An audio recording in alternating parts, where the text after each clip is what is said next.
Assinado por Paulo Scaff, presidente da Fiesp, diz ainda que o governo Lula optou por ruídos diplomáticos desnecessários, críticas personalistas, discursos eleitorais e desalinhamento político com Washington.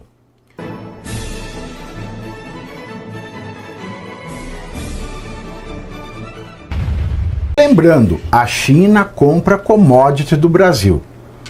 Um bem mais ou menos elaborado, industrializado, de média ou alta tecnologia, quem compra é os Estados Unidos. É o maior comprador desse tipo de bem do Brasil. Se ele para de comprar, o Brasil para de vender. Porque a China só compra bugiganga do Brasil. A China tem uma relação com o Brasil como se o Brasil fosse aquelas colônias da Inglaterra, aquelas colônias da África da Inglaterra, que ela fica levando diamante, igual era Portugal com o Brasil antigamente, fica levando as pedras preciosas, ouro, etc. Que não é nada que você... explora a terra e leva. Não tem nada que desenvolva, que gere inteligência, que gere tecnologia, que desenvolva a sociedade. Isso é muito preocupante. Então, ao invés do governo ficar com esse jogo de empurra-empurra, porque quando o ministro das Relações Exteriores ele vem e fala que isso foi uma falta de respeito com um líder de uma nação soberana amiga, tendo o Lula ontem falado que a porcaria do SUS é melhor que a dentadura do Trump, vocês estão com uma falta de senso de realidade. Porque quem paga o preço é o povo. Quem paga o preço é o pobre. Não tem essa, a culpa é sua, a culpa é dele. Ai, tariflável, ai, traidor. Quem se fode é o povo. Põe isso na tua cabeça, imbecil. Você que fica achando bonito essa atitude do governo que ao invés de trabalhar, fica fazendo política eleitoral. E esse é o grande mal da reeleição. No último ano do mandato, em que alguém do executivo pode concorrer à reeleição, ele não governa mais. Ele faz campanha eleitoral o ano inteiro. E campanha eleitoral é a maior farsa que existe na vida, é a pior das publicidades. Como dizia a Dilma, se faz o diabo. Tanto foi feia essa fala do ministro das Relações Exteriores que, depois do anúncio dos Estados Unidos, a Fiesp, que é a Federação das Indústrias do Estado de São Paulo, disse em nota que a decisão é especialmente prejudicial por se limitar de forma unilateral ao Brasil, o que reduz significativamente a competitividade do país perante concorrentes globais. O texto, assinado por Paulo Scaff, presidente da Fiesp, diz ainda que o governo Lula optou por ruídos diplomáticos desnecessários, críticas personalistas, discursos eleitorais e desalinhamento político com Washington, ao invés de tratar o assunto com uma condução técnica e pragmática, como buscou a Fiesp durante as audiências públicas dos Estados Unidos. Fiesp muito lúcida na sua nota. Agora, a decisão do governo Trump de taxar os produtos brasileiros já está sendo usada por Lula para tratar o Flávio Bolsonaro, seu principal adversário nas eleições esse ano, como traidor da pátria. Ou seja, o Lula virou o maior patriota de todos os tempos. Chupa que é de jabuticaba. Né? O comando da campanha de Lula à reeleição deve investir ainda mais no mote tariflável para atingir o senador. Tanto que o grupo intitulado Porta-Vozes do Lula, que inclui influenciadores digitais, já foi acionado para inundar as redes sociais com mensagens que vinculem Flávio à decisão do governo dos Estados Unidos. A ideia também é mostrar na propaganda eleitoral de rádio e televisão, a partir de agosto, que Flávio conspirou contra os interesses brasileiros em várias frentes. Hoje, como resposta, Flávio Bolsonaro publicou nas redes uma mensagem dizendo que Lula não tem mais condições de ser o presidente do Brasil e que o país está num avião sem piloto.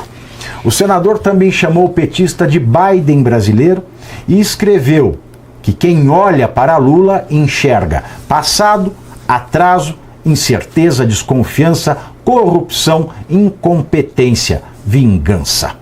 Mas a culpa é de quem? Afinal, é de quem?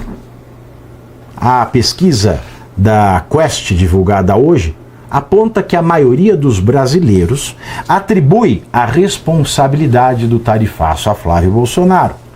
O Instituto fez a seguinte pergunta: Lula acusa Flávio Bolsonaro de ter pedido tarifaço contra o Brasil. Flávio afirma ter pedido a Trump para não taxar o país. Com quem você concorda mais? Segundo a Quest, 51% dos entrevistados disseram que concorda com Lula, mas só 30% disseram que concordam com Flávio. 19% não souberam ou não quiseram responder. E a pergunta que fica é: e o Tarcísio de Freitas, governador de São Paulo? As reações no entorno de Tarcísio de Freitas, governador de São Paulo, diante do novo tarifaço de Trump, variaram entre recomendações para manter serenidade e calcular o impacto da medida sobre o Estado e queixas da falta de uma postura ativa de responsabilização de Lula pelo quadro, alinhada às respostas de Flávio Bolsonaro. A equipe de Tarcísio ainda avalia se ele se manifestaria sobre o assunto. O tema exige avaliação extra, já que Tarcísio apoiou Trump nas eleições dos Estados Unidos, usando inclusive o boné do movimento MAGA, Make America Great Again. Agora, será que essa pesquisa da Quest dá para ser levada a sério? Porque vocês lembram que hoje é quinta-feira. Na terça, uma pesquisa deu o seguinte resultado: segundo turno das eleições, Lula 46%, Flávio Bolsonaro 46%. Mas a Quest saiu ontem e disse o seguinte: Lula 45%, Flávio Bolsonaro 37%. E essa mesma Quest diz que 51% dos brasileiros atribui a culpa do tarifaço ao Flávio e 30, porque 19 não soube ou não quis responder, 30% atribui a Lula. Uma pesquisa eleitoral divulgada hoje coloca essa pesquisa da Quest no passado. A pesquisa pedida pelo Poder Data, divulgada hoje, mostra que Lula tem 45% das intenções de voto em uma simulação de segundo turno contra Flávio Bolsonaro, que pontua 43%. Os dois estão, portanto, tecnicamente empatados, considerando a margem de erro do levantamento, que é de 2 pontos percentuais, para mais ou para menos. Em relação ao estudo anterior, de maio, Lula oscilou 1 ponto percentual para baixo e Flávio 1 ponto percentual para cima. A distância entre os dois, portanto, diminuiu, já que Lula tinha 4 pontos a mais há 2 meses e agora Lula lidera por apenas 2 pontos, o que é considerado empate técnico. A culpa é de quem, Piraci? Das estrelas? Nós estamos em busca da culpa perdida. Acho que a última coisa que o Brasil precisava discutir agora é de quem é a culpa.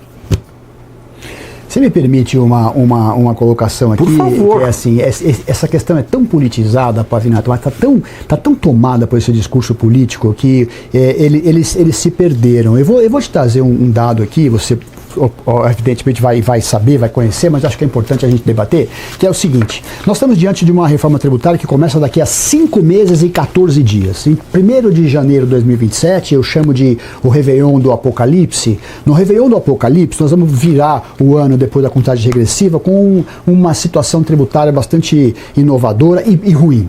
Mas existe um ponto que eu vou chamar a atenção aqui, que é o seguinte: o PIS e COFINS deixará de existir e existirá a CBS a partir do champanhe de 31/12 de 2026. Ótimo. Então daqui a 5 meses nós teremos um tributo novo chamado CBS que vai estar no lugar do PIS e COFINS. Ótimo. As empresas têm que se organizar. Então eu pago hoje PIS e COFINS, vou pagar o ano que vem CBS. Qual é a alíquota? Ninguém sabe ainda. E o secretário da Receita Federal, num ato falho, há uma semana, veio a público e disse assim: a alíquota da CBS será divulgada em outubro, porque divulgar agora seria perigoso. Como assim? Ah, ele vai fazer chantagem eleitoral? Ele está dizendo que só vai divulgar a alíquota da CBS depois de outubro. Leia-se, a interpretação é minha, mas não precisa ter mais do que 2 neurônios para entender isso, depois do segundo turno, porque divulgar a alíquota da CBS que vigerá a partir de 1º de janeiro de 27 é perigoso por força de ser usado pela oposição contra o atual governo. Então, já está escancarada essa questão tributária como um discurso, como uma proteção do atual governo, porque a medida será impopular, inflacionária, será um grande dano para a economia e vão segurar a informação até que as urnas do segundo turno sejam abertas. Vamos regaçar para a linguagem popular aqui. Ele só vai falar depois do segundo turno da eleição qual é a alíquota do novo imposto, porque essa alíquota vai ser um coice no seu estômago, vai ser um tiro de rojão na boca do bucéfalo, periga de ser maior que o PIS e COFINS somado de antes. E isso, é claro, ninguém votaria no Lula por conta dessa alíquota. Porque se fosse menor, se fosse coisa boa, falaria já. Ou seja, nós estamos... Isso mesmo que nós estamos. E independentemente de entrar Flávio ou não entrar Flávio, porque a alíquota vai ser imposta agora e depois para mudar. E depois para mudar? Por exemplo, não entrou o Flávio, aí fica essa alíquota, aí a gente vai para a miséria de pagar imposto. Mas, entrou o Flávio, tem como mudar essa alíquota? É fácil? Emenda a Constituição. Inclusive esse debate de que vou rever já é um discurso do Flávio. É óbvio, mas para surpresa de ninguém. A reforma tributária, o que eu tenho percebido é o seguinte: eu sou um grande estudioso da reforma tributária. A reforma tributária é ruim, é impopular, é inflacionária. E o governo não divulga essas informações. A gente não sabe. Tem um outro tributo, uma outra situação, de novo me permita aqui, o Pavinato, o que é o IS. O IS é o imposto seletivo, que é o chamado imposto do pecado. Ele vai, se você pegar a origem dele, a aprovação da emenda constitucional, ele tributa tudo aquilo que faz mal ao meio ambiente e à saúde. Na minha opinião, faço sempre essa brincadeira, exceto alface e dependendo da quantidade, qualquer coisa pode ser enquadrada como fazendo mal para a saúde e ao meio ambiente. Muito bem. Esse tributo começa a viger 1/1/27.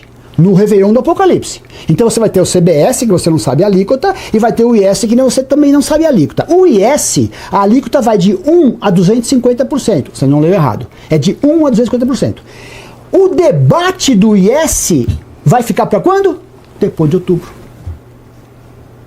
Então nós teremos 2 tributos vigendo daqui a 5 meses e 14 dias, cujas alíquotas, que é a coisa mais importante da apuração, só saberemos 1 mês e meio antes da virar o ano. Por exemplo, pode ser que passou a eleição, o Lula chega assim: eu ganhei, fui reeleito, a cerveja está tributada em 250%. Pode acontecer. Não vai acontecer. Que vai ter tributação, vai ter. Quanto a gente não sabe. Lembra da picanha com a cervejinha que ele prometeu lá. Então assim, é isso. Estamos reféns de uma situação, e aí também o legislativo tem uma culpa disso, todo mundo tem uma culpa disso, mas o principal, o capitão dessa discussão é o executivo, que está empurrando com a barriga um debate que é impopular. Já se fala que a alíquota da CBS pode chegar a 9%. Contra 3,65 de hoje. Tudo bem que você pode tomar crédito, mas como vai ser isso, como não vai? Aí tem o split payment, que é um capítulo à parte também. Não deu certo em nenhum lugar do mundo, mas eles têm convicção de que aqui vai dar. Ah, vai. Né? O discurso é esse, né? O discurso que eu ouvi de um representante da Receita Federal foi de que os países da Europa... Olha você, o que eu vou dizer. Os Nossa, países que da vai Europa, aumentar a taxa do Veja Bem na fiscalização. os aqui no países Brasil. da Europa estão de olho no split payment para que dê certo aqui, para que eles possam voltar a operar lá, porque lá não deu certo, que operaram errado. E aqui vão operar certo. Nós estamos falando de países como a Alemanha, a Polônia. Não, aqui vão operar certo. Eu podia estar roubando, eu podia estar matando, eu podia estar me prostituindo. Não podia estar nada disso. Eu quero só te fazer um pedido simples. Um pedido para você que acompanha o meu trabalho. Todo dia, ao vivo, 7h30 da noite, 19h30, eu estou ao vivo aqui no YouTube, no canal do Metrópolis, analisando os principais acontecimentos da política brasileira com muita seriedade e análises. E em tempo de tanta informação superficial, a sua audiência faz toda a diferença. Então, se você valoriza análise crítica, informação e conteúdo sem filtro e sem firula ideológica disfarçada de jornalismo, participa da nossa live Pavinato 76, ao vivo, às 19h30, no canal do Metrópolis, aqui no YouTube.